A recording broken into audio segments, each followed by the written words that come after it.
My name is Melissa Presley, and I'm with the Greater Wilmington Business Journal. I will be moderating today's discussion on the BURKE Learning Agility Inventory. Our panel discussion today is with Dr. Warner Brooke, David Hoff, and Dr. David Smith. And would each of you like to introduce yourself? Let's start with Dr. Brooke, please. Good morning. I'm a professor at Teachers College, Columbia University, where I have been for going on 37 years, which I do not believe, by the way, but that's how long I've been there. And my responsibility is helping to run the social organizational graduate program in psychology. And my recent research has been on learning agility.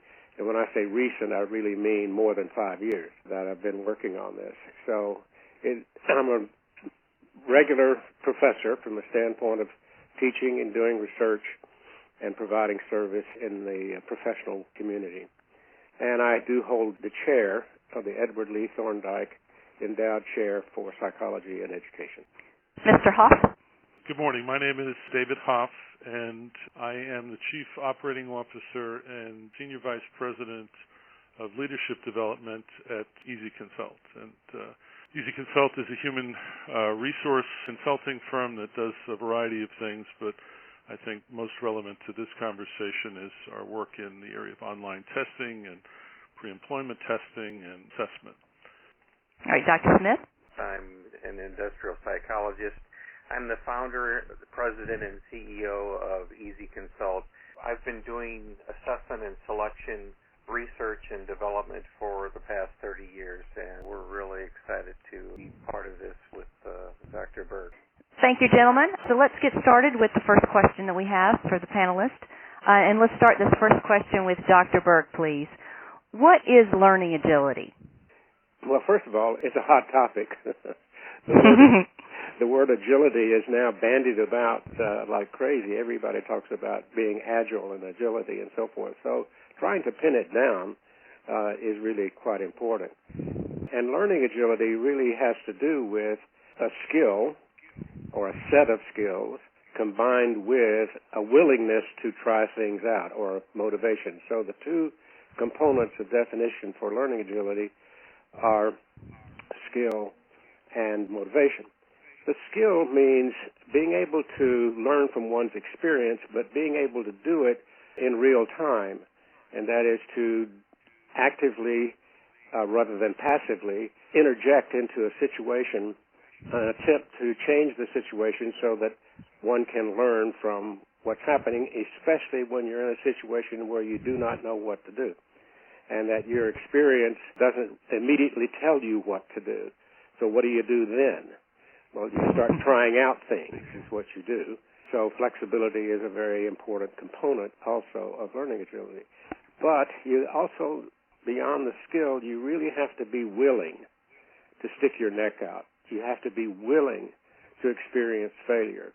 You have to be willing to do something that you might end up being a little embarrassed about it because it didn't work out quite as well as you had hoped. So that willingness to take risk and not be passive is really critical. So in a nutshell, it is a matter of flexibility and a matter of speed, of trying to do things as quickly and then getting feedback on how you're doing as fast as possible and adjust to that feedback. That's a long-winded answer to the question, but that's what it is. Dr. Burke really hit on something important.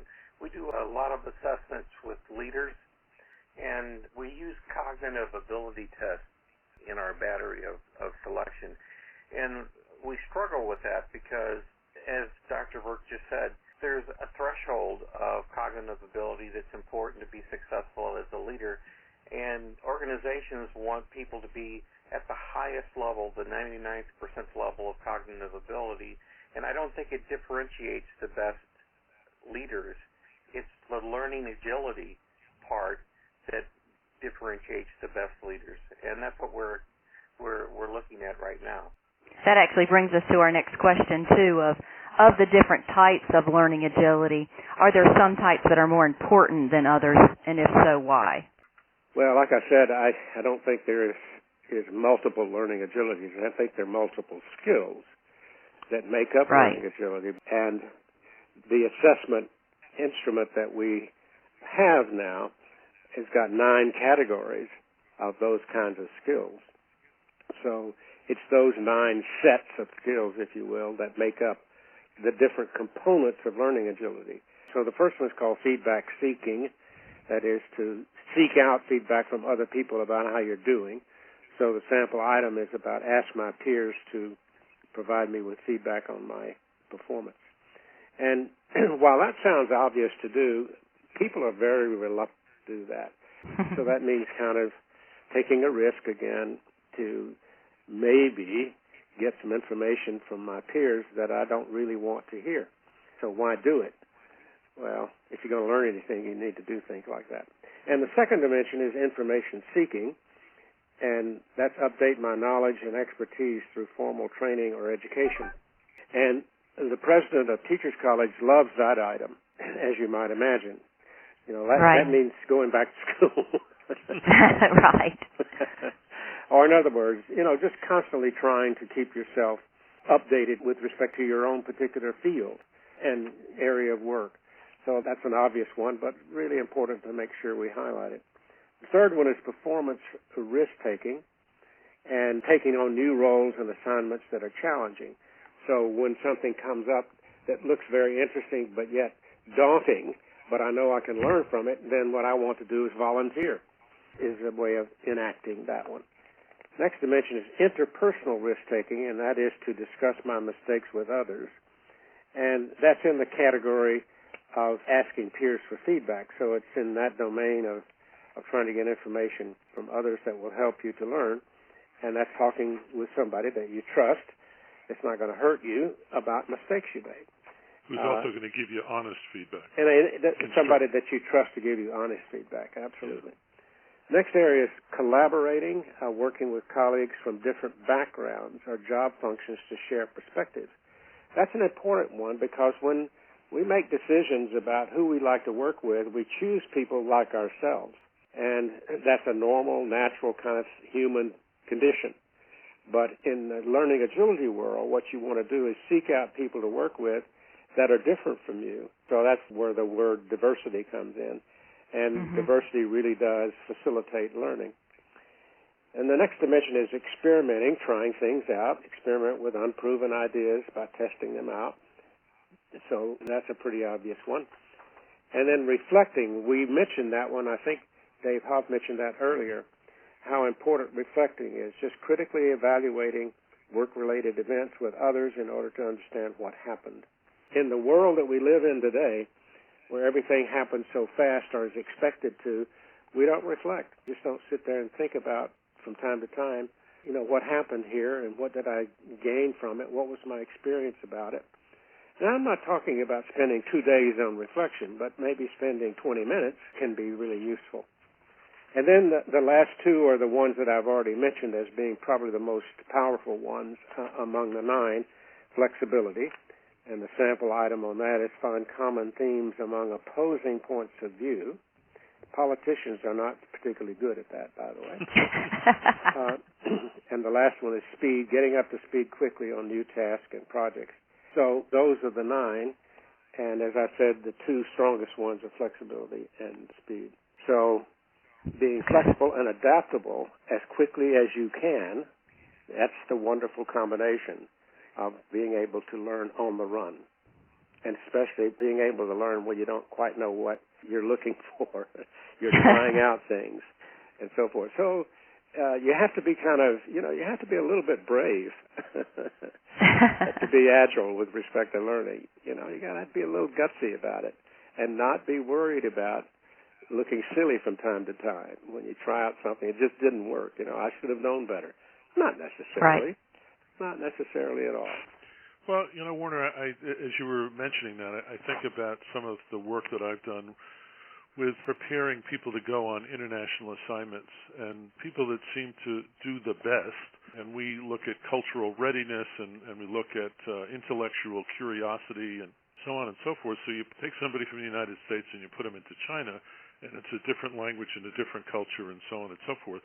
And it's a question of how quickly can they figure out what's going on, and how flexible can they be in different situations, and apply different frameworks that's going to help them figure out, how do I get stuff done here? Exactly. I was in California last week and giving a talk at Google on learning agility, and I presented what you all have in front of you in terms of the document. And there was a former student of mine that was there who had just come back from a year and a half in Lebanon, in Beirut. So I got him to talking to the audience about his experience and what he learned and so forth. And I said, that's an example of learning agility.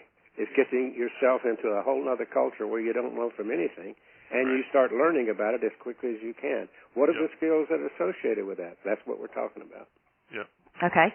I understand that EASI Consult, in partnership with Dr. Burke, will be offering an assessment to measurement learning agility, this being called the BURKE Learning Agility Inventory. Can one of you explain what the inventory is designed to do, what it is, and how it will be delivered?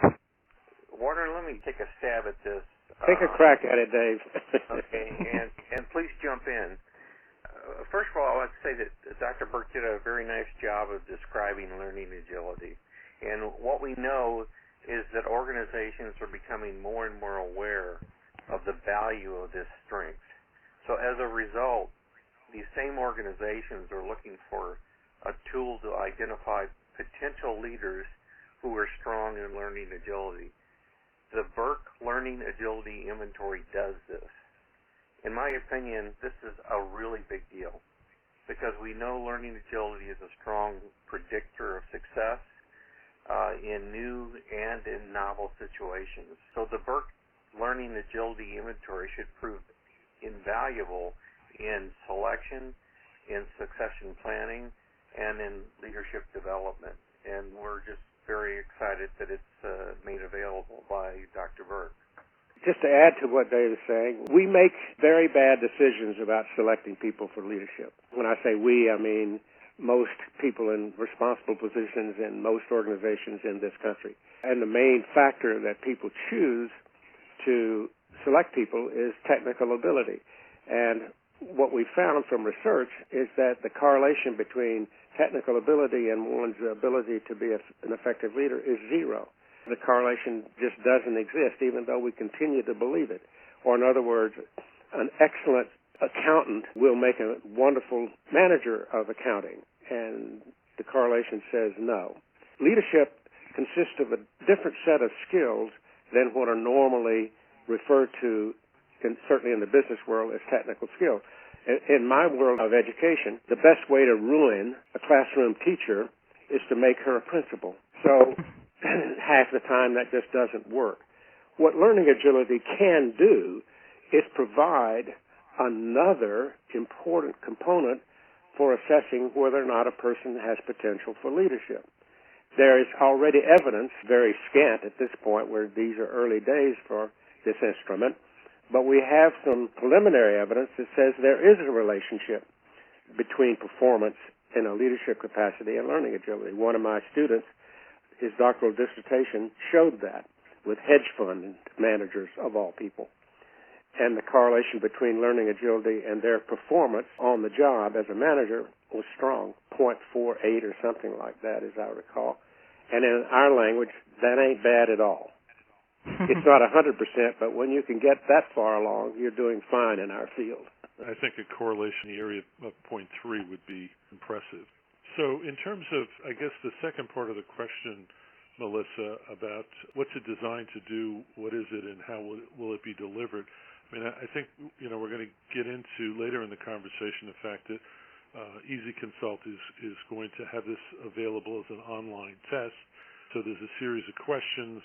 Am I right, 37, Warner? 38. 38, okay, 38 questions, and then people will get information about the 9 aspects, and knowing or then receiving that information would say to somebody, okay, here's things that I seem to do well, and here's some areas that I maybe should think about trying to strengthen, and then the question is, how do I go about doing that? So that's what people will get as a result of completing the BURKE Learning Agility Inventory. The way the BURKE Learning Agility Inventory will be administered is online. It's all web-based. So if a organization wants to have someone assessed, they just come to EASI Consult, and we press a few buttons, and they have the test sent to whoever wants to take the test. And the report is available within minutes. So the online assessment process is very straightforward and very simple for them. What sets the BURKE Learning Agility Inventory apart from other similar tools that are in the marketplace right now? Dr. Burke, do you want to start with that? Well, I think the main distinction is just the amount of research that's gone into it. I don't know of any other instrument in this domain that has that much behind it in terms of what we have tried. So we, over a period of 5 or 6 years, I've been forced to be relatively agile about trying to not only define but measure agility. So it's just taken a long time to get it right. And I just didn't think that there was anybody else out there that had gotten it right. But getting it right takes time, that's for sure. And also trying it out with different populations and to see if you get similarities across populations. And if you do, then you're on to something.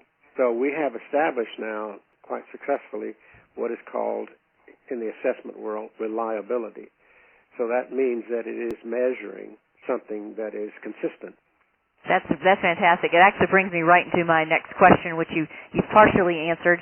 But as I understand it, a tool like the BURKE Learning Agility Inventory needs to meet certain research requirements in terms of validity and reliability to be accepted by other psychologists, which you already had mentioned. But have you done that work, or have you produced something that says that you have met those basic requirements? We're in the process of writing that up as we speak. Okay. And that will be submitted for publication probably within the next month to 6 weeks. And once that gets accepted, then it has met the standards that is really important for us in our own professional world. And Dave Smith knows exactly what I'm talking about. And where will that appear, Warner? What publication? Well, I'm shooting for the Journal of Applied Psychology, which is the top-tier journal in our field. But, I'm trying to be agile about it.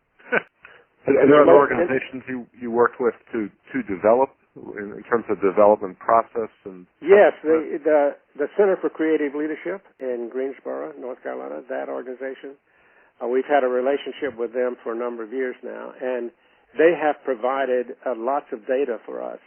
So I've administered the Learning Agility Assessment, earlier versions of it, with them. And so that particular audience is largely corporate America, middle to upper middle managers from all over the United States. So that was the appropriate, so to speak, target market for testing the items. It's really important when you're testing your instrument to test it with the right audience. Yeah, this is Rob. Let me just ask one question. You mentioned how you were at Google recently and talking with them about this. Are there, maybe you can talk a little bit about that, or my main thing is, are there other organizations, companies? Talk about the Army, Warner. Talk about healthcare.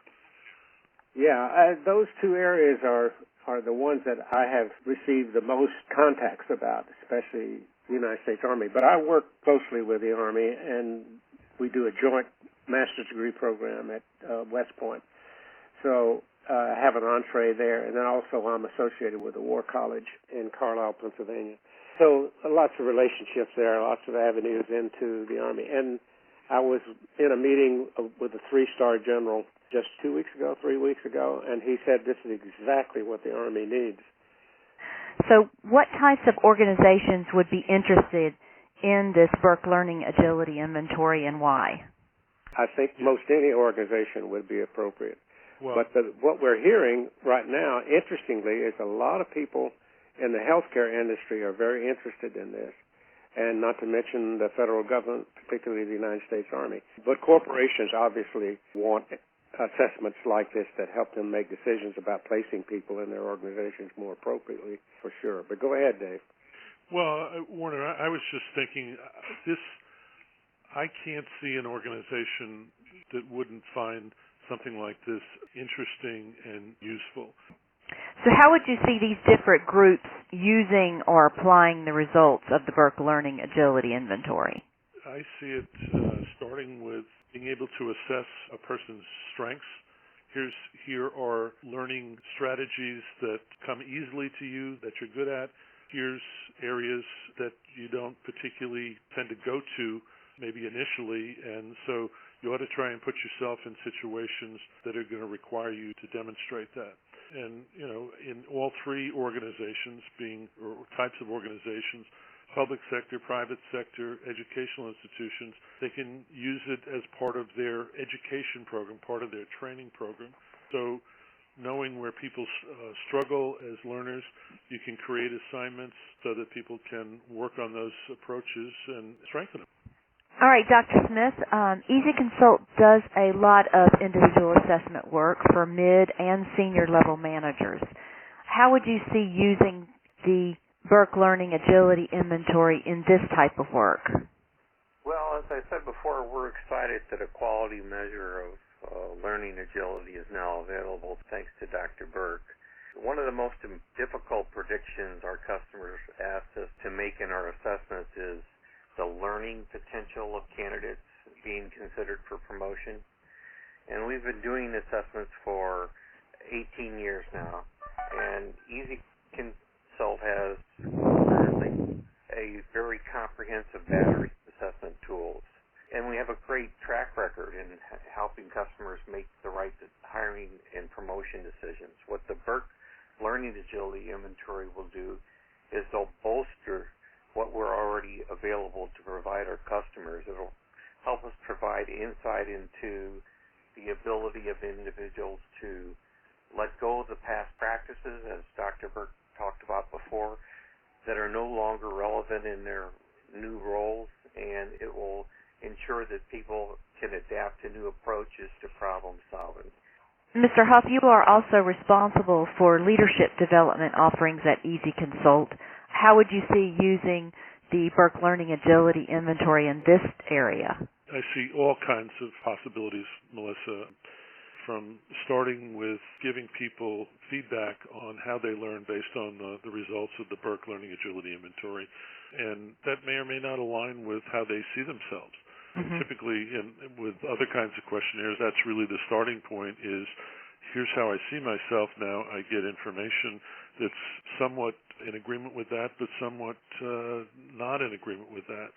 So how do we align those things? And, then I can see creating case studies or role plays or activities for participants to use and challenge them to take an approach to the situation. You're using a learning capability or a learning approach that's not particularly comfortable. And then they could get feedback on how it went and what they could do to improve the next time. We did talk a little bit about what the test, that it would be an online web-based test that's going to be available, but we didn't talk about when will this test be available to the market and how can people obtain it.